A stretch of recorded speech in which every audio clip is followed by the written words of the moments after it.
오늘 본문 말씀을 가지고 삶에서 시련을 만나면이라는 제목으로 말씀을 나누겠습니다.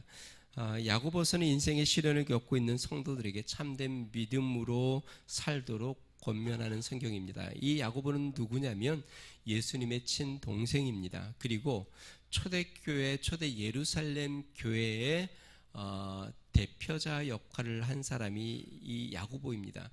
실제로 예수님과 함께했던 12제자들이 있는데요, 이 야고보는 그 12제자에 들어가진 않는데, 이 야고보, 예수님의 친동생인 야고보는 예루살렘 교회의 대표의 역할을 했습니다. 대표자, 그러니까 사도들과 함께 예루살렘 성도들이 모여서 회의를 하고 공예를 하면 거기에서 의장 역할을 한 사람이 야고보입니다. 그러니까 야고보가 예루살렘 교회의 대표 역할을 한 것이죠.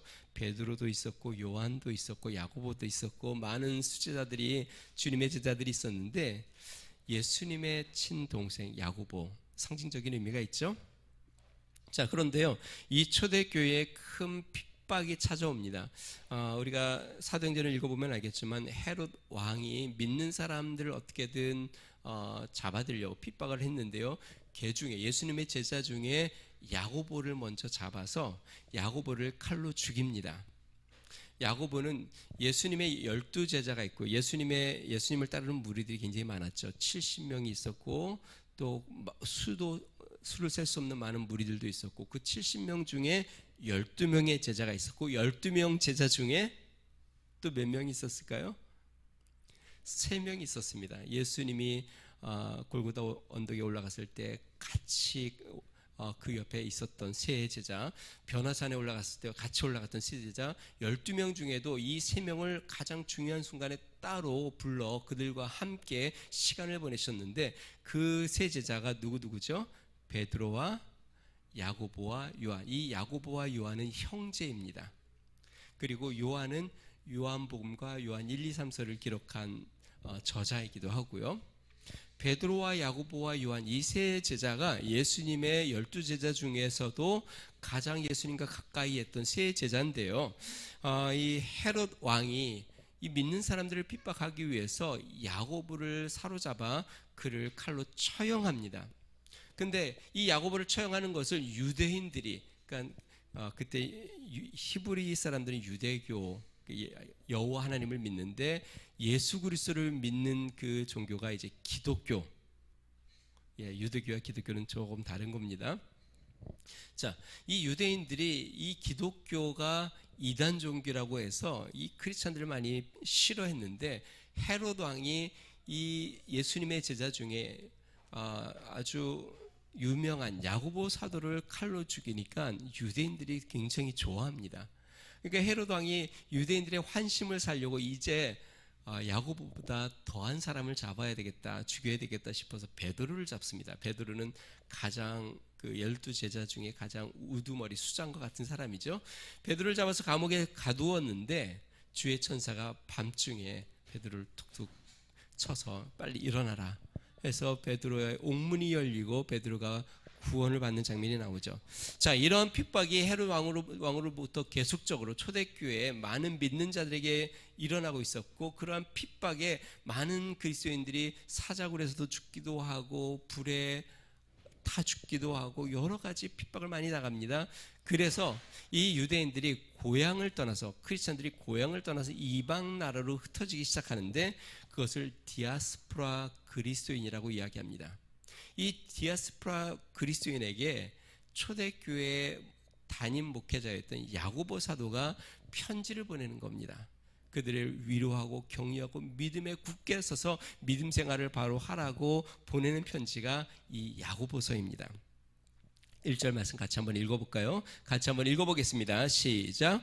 하나님과 주 예수 그리스도의 종 야고보는 흩어져 있는 12지파에게 문안하노라. 여기서 12지파는 주님의 택한 백성, 여기에서의 상징적인 의미는 믿는 예수 그리스도를 믿어 구원을 받은 성도들을 의미합니다. 흩어져 있는 성도들에게 문안한다. 왜 흩어졌어요? 핍박으로 말미암아 고향을 버리고 타지로 흩어져서 도망쳐간 많은 이 그리스도인들에게 무난의 인사를 담임 목사가 하는 거예요. 예를 들어서 저를 한번 보세요. 만약에 우리나라에 핍박이 찾아왔다고 칩시다. 아니 우리 교회에 핍박이 찾아왔다고 생각합시다. 그래서 우리 성도들이 이 핍박을 피해서 막 흩어졌어요. 그럼 제가 편지를 보내는 겁니다. 흩어져 있는 우리 위더스 중학교 성도들에게 무난 인사를 드립니다 하고 지금 야고보 사도가 편지를 보내는 내용입니다. 그들은 시련을 겪고 있고 고난 가운데, 이 믿음의 삶 가운데 큰 고통을 당하고 있습니다. 여러분, 삶의 시련은 불청객과 같습니다. 인생에는 많은 만남이 있죠. 사업성의 만남, 취미 생활을 같이 하는 만남, 사랑하는 사람과의 만남, 혈연 관계의 만남, 신앙적인 만남, 이웃 간의 만남. 자, 그런데요, 실제로 우리의 삶 가운데 우리가 원치 않는 만남들도 있습니다. 예기치 않는 만남, 삶을 힘들게 하고 고통스럽게 하는 만남, 마치 초대하지도 않았고 또한 예상치도 않았는데 슬그머니 찾아와서 나의 삶에 고통을 주는 그러한 만남들. 삶의 시련은 이런 불청객과 같습니다. 내 삶 가운데 초대한 적도 없고 기대하지도 않고 원하지도 않고 예상치도 못했는데 슬며시 찾아오는 마치 불청객과 같은 시련. 어떤 사람에게는 질병이 불청객으로 찾아옵니다. 어떤 사람에게는 사업의 실패가 불청객으로 찾아옵니다. 어떤 사람에게 인간관계의 깨어짐이, 어떤 사람에게는 사소한 오해나 또 무시당함, 여러 가지의 불청객이 우리의 삶에서 찾아옵니다. 시련이라는 것이 찾아온다는 것이죠. 자, 오늘 본문의 사도 바울은 이렇게 이야기합니다. 2절 말씀 같이 한번 읽어보겠습니다. 같이 있습니다. 시작. 내 형제들아, 너희가 여러 가지 시험을 당하거든 온전히 기쁘게 여기라. 지금 흩어져 있는 성도들에게 너희가 여러 가지 시험을 당하거든 하고 지금 야고보 담임 목회자가, 사도가 지금 편지를 하는 겁니다. 자, 여러분, 우리의 삶 가운데는요 여러 가지 시험이 찾아옵니다. 영어 성경에 이렇게 되어 있습니다. Whenever you face trials of many kinds, 많은 종류의 시련을 너희가 만날 때, 여러분, 우리의 삶에는 많은 시련이 있는 것을 여러분들이 깨달으시기를 주님 축원드립니다. 여기 한국 번역에 보면은요 여러 가지 시험을 당하거든 이렇게 되어 있는데, 실제 이제 한국 영어 성경에 보면 여러 시험을 당하거든 하면 if라는 단어를 써야 될 것 같지 않습니까? 만약 여러분들이 여러 시험을 당하면, 그러니까 조건절이죠. 만약 시험을 당하면 기뻐하세요.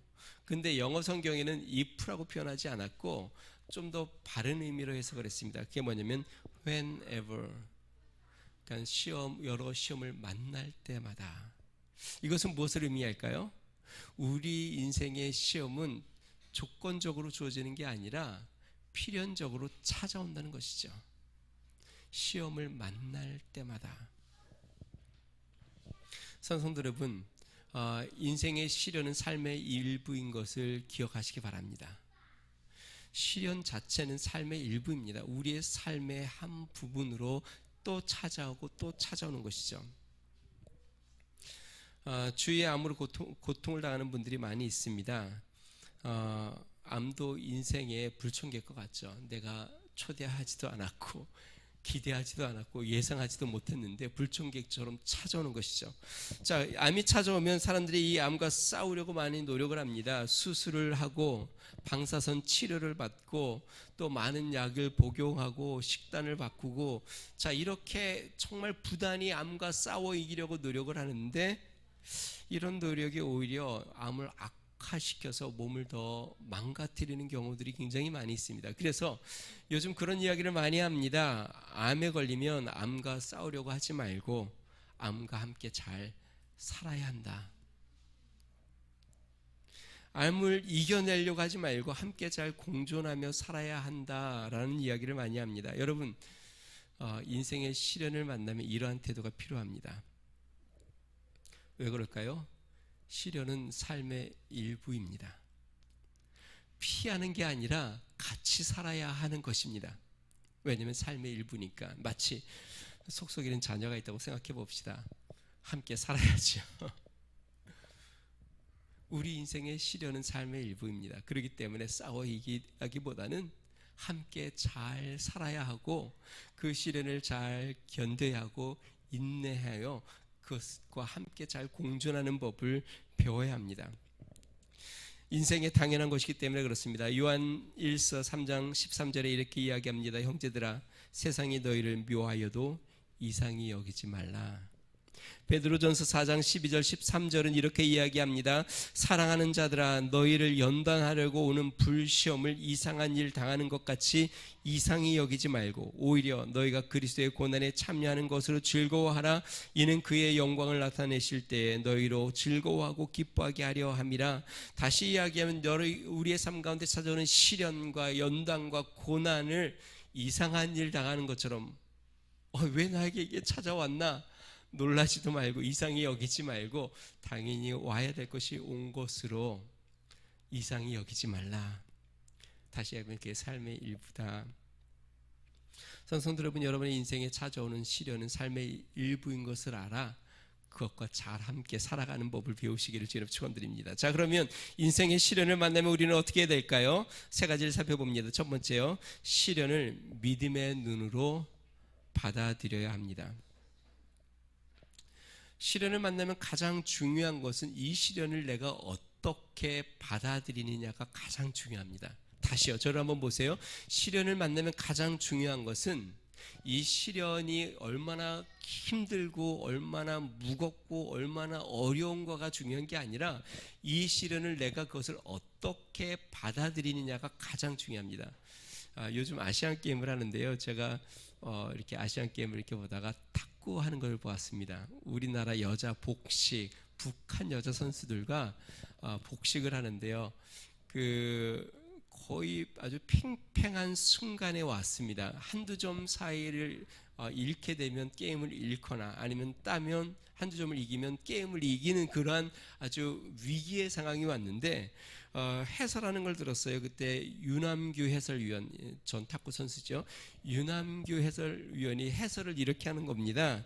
이런 긴박한 상황에서는 평소 습관이 나옵니다. 그걸 이용해야 합니다. 그러니까 탁구를 잘 치다가 아주 점수가 위급한 아주 절체절명의 그런 순간이 오면 어떤 행동이 나오냐면 평소의 습관대로 나도 모르게 습관이 나온다는 것이에요.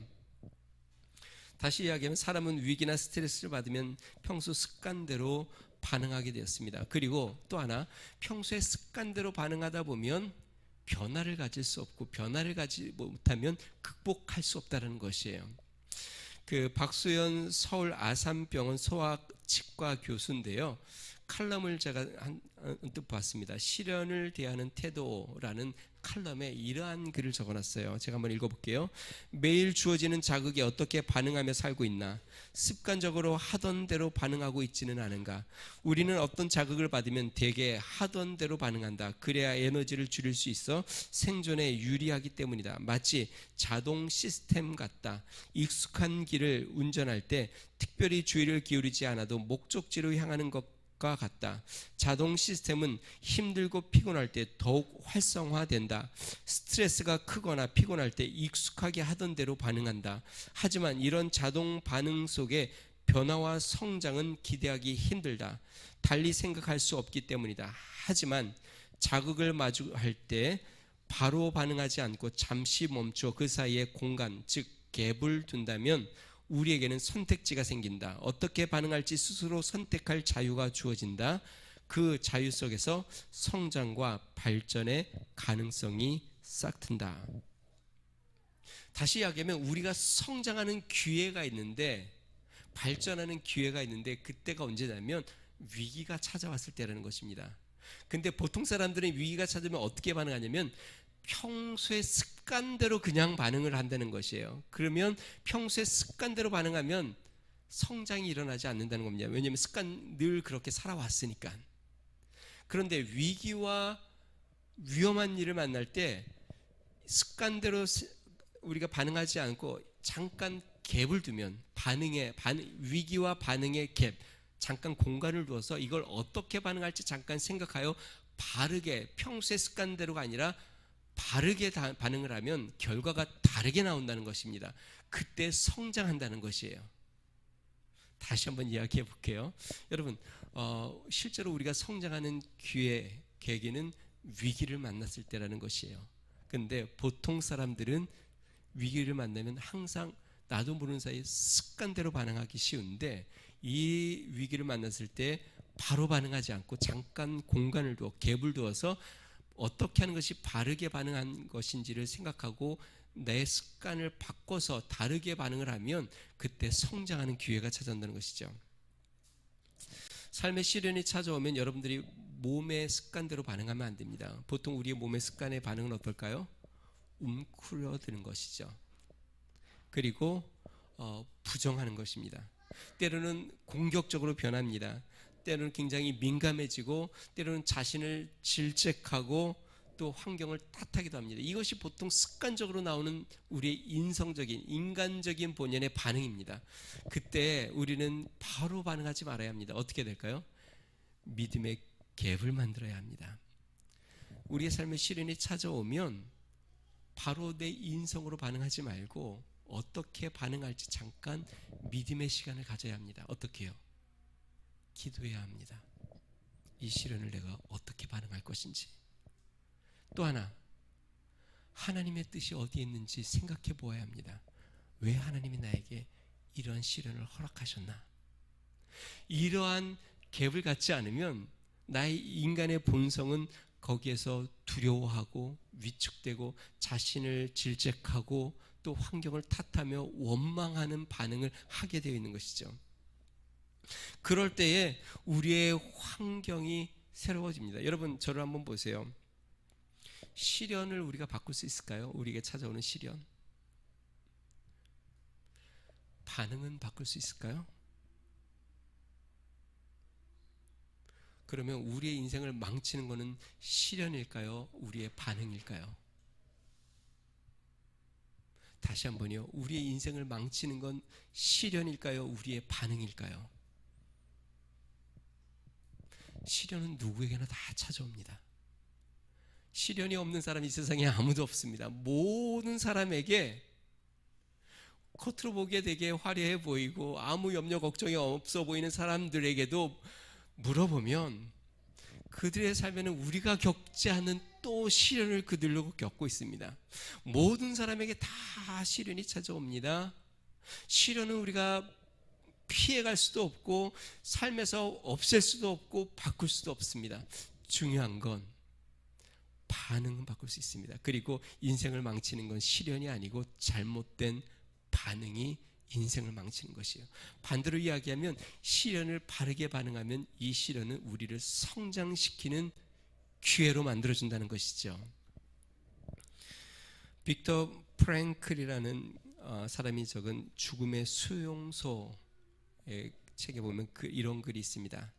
닥친 시련을 우리가 바꿀 수는 없지만 시련에 대한 자신의 태도와 반응은 선택할 수 있고 그 선택에 따라 삶의 차이가 생긴다. 나에게 닥친 시련은 내가 바꿀 수 없지만 그 시련에 대한 반응은 내가 바꿀 수 있고 그 반응을 내가 어떻게 하느냐에 따라서 삶의 차이가 생긴다. 사랑하는 여러분, 인생의 시련이 찾아오는 것은 제가 말씀 부분에 이야기한 것처럼 삶의 일부분이니까 부정하지 마세요. 그 시련을 피하려고도 하지 마세요.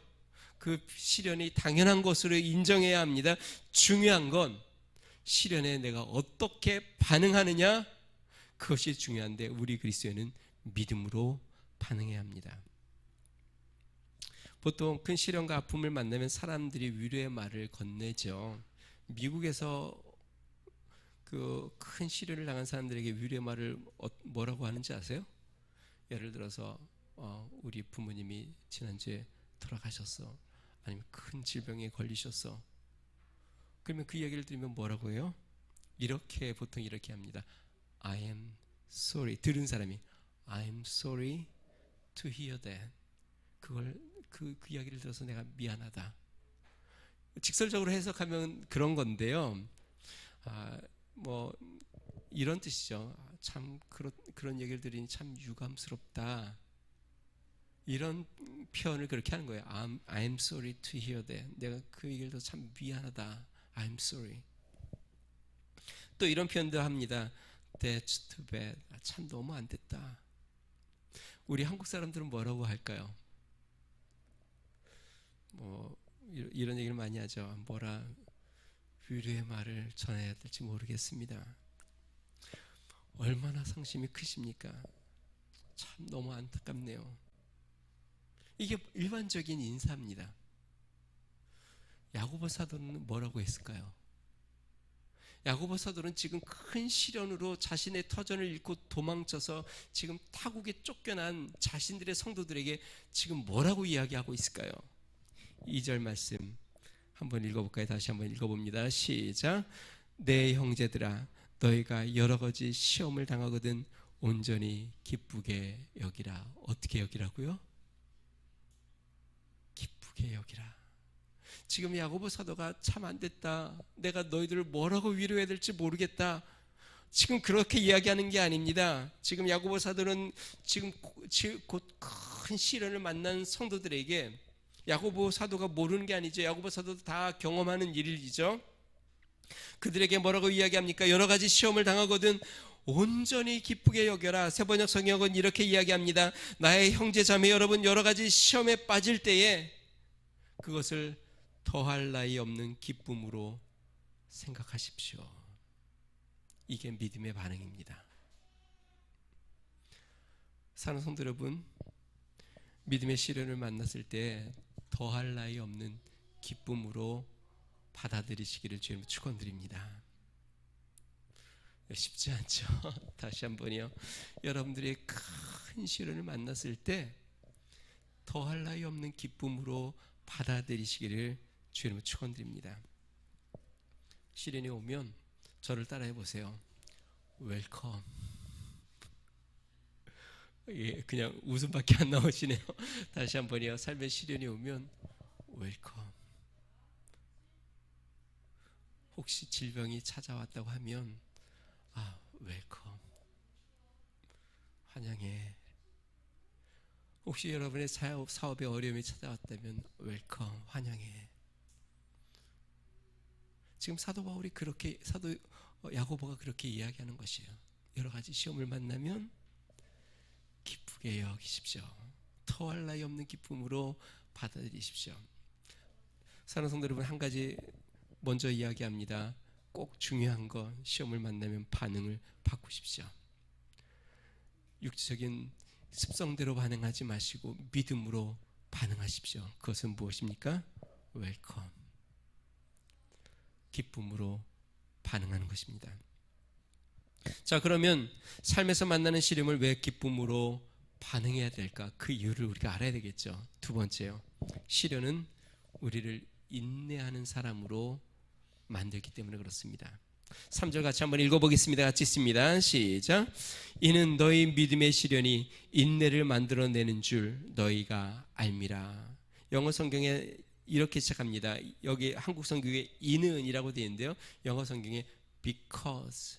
왜 우리 인생의 시련을 더할 나위 없는 기쁨으로 내가 받아들여야 하는가? Because. 그 이유가 무엇인가를 설명하는 것이 지금 3절입니다. 그 이유가 무엇일까요? 믿음의 시련이 인내를 만들어내기 때문에, 즉 시련을 겪게 되면 인내하는 사람이 되기 때문에 인내가 성장이 되고 인내할 수 있는 사람이 되기 때문에 그 시련을 기쁨으로 환영해야 한다라고 이야기합니다. 여러분, 사실 인내의 기술은 인생에서 가장 중요한 자질 중에 하나입니다. 물론 요즘 시대에 잘 주목받지 못한 자질이 이게 이 인내이기도 합니다. 왜냐하면 요즘 시대는요, 쉽고 빨리 무언가를 이루어야 됩니다. 그래서 시간 다툼, 컴퓨터도 빨라야 되고 조금이라도 컴퓨터 칩 같은 경우에도 좀 더 빨리 돌아가는 칩을 개발해야 되고 휴대폰도 빨리 가야 되고 음식도 빨리 와야 하고 빨리 되는 게 성공하는 것처럼 지금 되어버린 시대이기 때문에 오래 인내하는 것은 덕목이 아닌 것처럼 여겨지는 시대가 되어버렸습니다. 우리나라 사람들 빨리빨리에 목숨 걸죠. 어쩌면 그래서 우리나라가 이렇게 좀 더 빨리 성장했는지도 모릅니다. 믿는 사람들도 마찬가지입니다. 우리나라 사람들은 믿는 사람들도 굉장히 성급하잖아요. 이런 유머가 있죠. 아주 성격이 굉장히 급한 사람이 하나님 앞에 기도합니다. 하나님, 제발 제 급한 성격을 고쳐주십시오. 제발 저의 이 급한 성격을 고쳐주십시오. 지금 당장이요. 하나님, 지금 당장. 여러분, 그런데 성장과 열매는 인내만큼 절대적인 자질이 없습니다. 모든 성장 또 열매는 인내가 반드시 필요합니다. 우리가 부모가 자녀를 낳았습니다. 자녀를 낳으려면 10개월 동안 그 아이를 뱃속에 품고 인내하는 인내 시간이 있어야 하고 또 출산하는 고통에 대한 인내가 필요합니다. 농부가 열매를 얻기 위해서는요, 씨를 뿌리고 밭을 갈고 또한 그 열매가 자랄 때까지 기다려야 되는 것이죠. 한 동화책에 이런 동화가 있습니다. 나이가 지긋한 할아버지가 아주 어린 묘목을 이렇게 정성껏 심고 물을 주는데 어린아이가 옆에서 그 할아버지를 이렇게 지켜보는 거예요. 그리고 물어봅니다. 할아버지, 이 작은 나무를 왜 심으세요? 근데 할아버지가 이렇게 이야기해요. 나중에 아주 맛있는 열매를, 탐스러운 열매를 먹으려고. 그랬더니 이 아이가 이 조그만 묘목에서 열매를 얻는다니까 신기하잖아요. 그래서 물어봅니다. 얼마나 기다리면 되는데요? 근데 이 나이가 지긋한 할아버지가 그래, 한 10년, 20년, 30년, 한 60년? 그러니까 이 아이가 깜짝 놀란 거예요. 이 할아버지가 아주 늙은 할아버지인데, 나이가 많이 드신 할아버지인데 60년 정도 지나면 탐스러운 열매를 얻을 수 있다고 하니까 이 아이가 깜짝 놀라면서 그렇게 물어보는 거예요. 그럼 할아버지가 그 열매를 먹을 수 있어요? 네, 할아버지가 웃으면서 이렇게 얘기합니다. 아니, 너하고 우리의 손자, 손녀들이 먹을 수 있지. 그러면서 한마디 더 붙입니다. 나도 우리 할아버지가 심은 나무에서 열매를 딱 먹고 자랐어. 할아버지가 심은 그 나무에서 열매를 따서 먹고 자랐다. 그래서 자신도 어린 나무를 심어서 열매를 얻으려고 하는 것이죠. 성도 여러분, 우리 인생은요, 여러분, 그 인생의 시간이 지나면서 제가 참 느끼는 게 인생의 전부와 같다라고 느껴지는 것 두 가지가 있는데, 수고와 인내. 그것은 우리 인생의 거의 전부와 같다라는 생각이 듭니다. 우리 인생은 수고와 인내로 가득 차 있습니다. 수고해야 하고 인내해야 합니다. 그래야 결과를 얻습니다. 수고하지 않고 열매를 얻을 수 없고, 수고하여도 인내하지 않으면 열매를 얻을 수 없습니다. 수고하고 끝나는 게 아니라 수고하고 인내해야 결국 열매를 얻습니다. 그것이 바로 우리의 인생입니다. 상성들 여러분, 인내하시기를 주님으로 축원드립니다. 우물을 잘 파기로 소문난 한 분이 있는데요, 다른 사람들이 우물을 파다가 우물을 파면 다 물이 나는 게 아니라 실패할 때도 있잖아요. 그래서 실패하고 나면 사람들이 이 사람을 찾습니다. 이 사람은 다른 사람이 파고 물을 구하지 못한 곳에서도 물을 길러내는 사람이에요. 그러니까 굉장히 유명해졌어요. 그래서 사람들이 그 사람에게 물어봅니다. 아니, 당신은 어떻게 그렇게 우물을 잘 파십니까?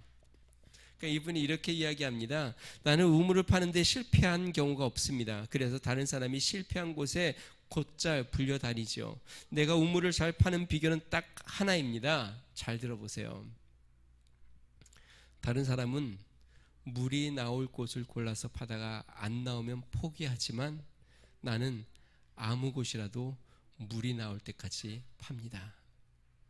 보통 사람들은 물이 나올 만한 곳을 찾아서 거기를 파다가 나오면 정말 잘했다고 생각하고, 물이 안 나오면 아유 내가 잘못 택했나 보다 하고 다른 데로 옮겨서 또 파고, 또 안 나오면 또 옮겨 또 파고, 보통 다른 사람들은 그런데 이 사람은 한 번 파면 나올 때까지,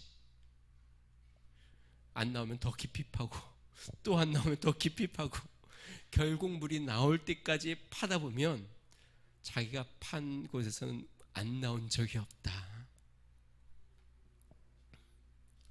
성도 여러분, 주변에 그런 사람 많습니다. 이 일 해보다가 안 돼서 또 접어 또 이 일 해보고, 아 이게 아닌가 보다 하고 또 저 일 해보고, 여기로 갔다가 저기로 갔다가. 성도 여러분, 물론 우리가 지혜롭게 선택하는 것은 굉장히 중요합니다. 그러나 무엇보다도 인내하는 사람이 되어 하나님이 우리에게 주신 그곳에서 열매를 맺을 때까지, 어떨 때까지요?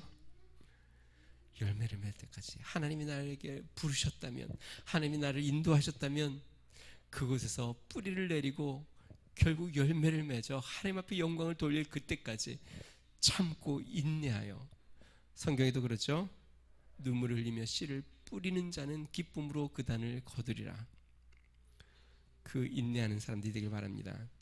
인내 지수를 높이기를 주의 이름으로 축원드립니다.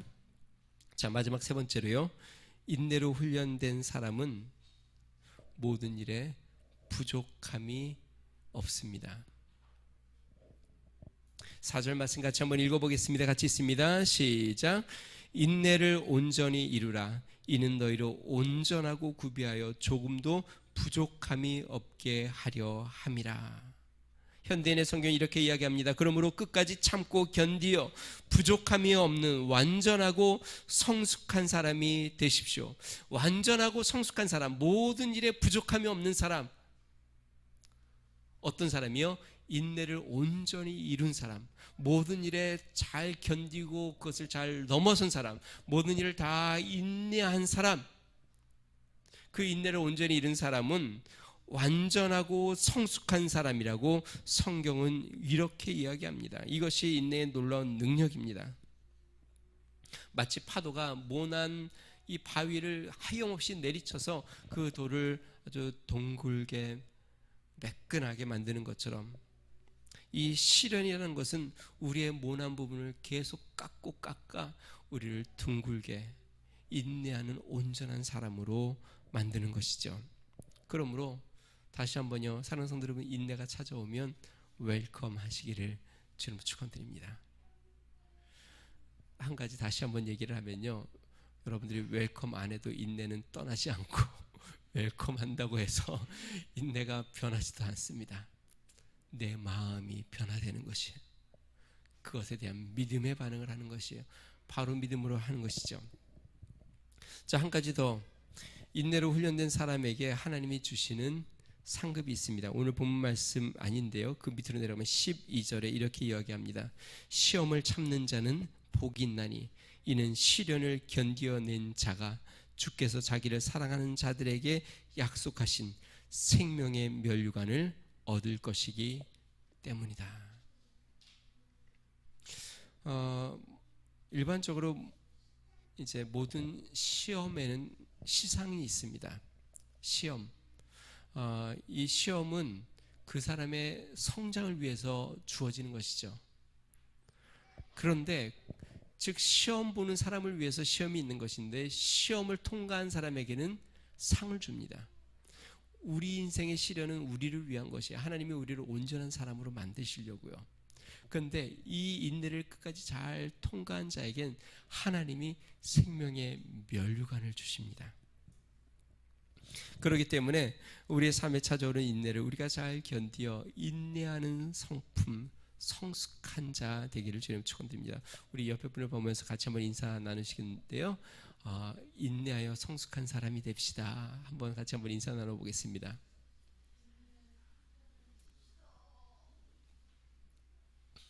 하나님이 우리를 성숙시키는 방법, 우리를 온전한 사람으로 만들고 훈련시키는 방법, 바로 시련입니다. 그래서 하나님이 시련을 허락하시는 것이죠.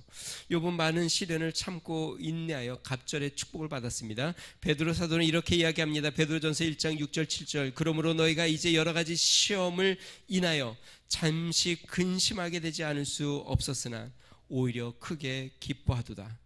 너희 믿음의 시련이 불로 연단하여도 없어질 금보다 더 귀하여 예수 그리스도에 나타나실 때 칭찬과 영광과 존귀를 얻게 하려 함이라. 이 인내가 시련으로 말미암아 찾아오는 이 시련을 견디고 끝까지 인내하는 이 인내가 우리 하나님 앞에 영광과 존귀를 칭찬을 얻게 하신다. 하나님이 주님 나라 가면요, 주님이 칭찬하시는 이유, 잘 이루었다, 뭔가 크게 이루었다가 아니라 잘 견디었다, 잘 인내했다, 잘 성숙했다, 그것을 하나님이 칭찬하신다는 것이에요. 산성도 여러분, 인내의 사람이 되기를 주님으로 축원드립니다. 하나님 앞에서 인내를 온전히 이루어 주님 앞에 영광을 돌리고 모든 일에 부족함이 없는 위더스와 함께 성도들이 되시기를 주님으로 축원드립니다. 우리 같이 한번 기도하겠습니다. 오늘 본문에서 야고보 사도는 흩어진 성도들에게 편지를 써서 이렇게 이야기합니다. 여러 가지 시험을 당하거든 온전히 기쁘게 여겨라. 너희의 믿음의 시련이 인내를 만들어내고 그 인내를 온전히 이루면 온전하고 구비하여 조금도 부족함이 없게 되어 하나님의 생명의 면류관을 얻게 된다. 이 시간에 기도할 때 하나님, 우리의 삶에 찾아오는 시련, 그 시련을 믿음으로 반응하게 해주십시오. 기쁨으로 여기고 그것을 잘 인내하여 온전한 사람이 되어 하나님 앞에 칭찬받고 또 영광을 돌리는 믿음의 사람 되게 해달라고 우리 같이 한번 기도하겠습니다. 좋으신 하나님 아버지 감사합니다. 하나님, 우리 인생에 불청객처럼 시련이 찾아옵니다. 견디기 어렵고 참기 힘들고 피하고 싶은 시련들이 우리에게 찾아올 때에 하나님 아버지, 우리가 믿음의 눈으로 그 시련을 받아들이게 하여 주시옵소서.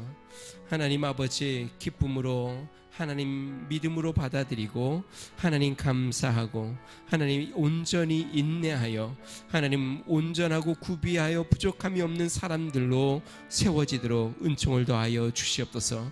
우리의 삶에 찾아오는 시련으로 낙심하거나 절망하거나 하나님 포기하거나 뒤로 물러서지 않게 하여 주시고 하나님 아버지, 주님 그 가운데 우리 주님을 바라보고 믿음으로 받아들이며 하나님 주님 앞에 영광을 돌리고 끝까지 인내하여 우리 하나님 앞에 영광을 돌리고 끝내 승리하는 그리스도인이 되도록 주여 은혜를 더하여 주시옵소서. 주님이 우리에게 주신 그곳에서 인내하고 주님이 우리에게 맡기신 그 일을 인내하고 또 주님께서 허락하신 모든 상황 가운데 인내하고 하나님 아버지 축복의 열매를 거두어 주님 앞에 영광을 돌리는 믿음의 사람들로 하나님 아버지 우리 위더스 정교수들이 세워지도록 은총을 더하여 주시고 축복하여 주시옵소서. 주님 감사합니다.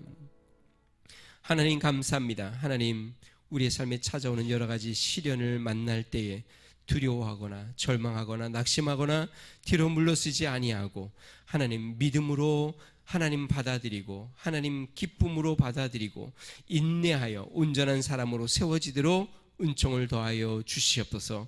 우리 하나님 앞에 영광을 돌리고 또 주의 뜻을 이루는 인내가 우리 가운데 가득 차도록 축복하여 주시옵소서. 이제는 우리 주 예수 그리스도의 은혜와 하나님 아버지 무한하신 사랑과 성령님의 감동, 감화, 내주 충만케 하시는 종이 삶에서 찾아오는 시련을 기쁨으로 받아들이며 인내하는 사람으로 세워져 성숙한 그리스도인이 되기를 소망하는 믿음의 성도, 가정과 교회와 나라와 민족 위에 이제로부터 영원토록 함께 하시기를 간절히 축원하옵나이다. 아멘.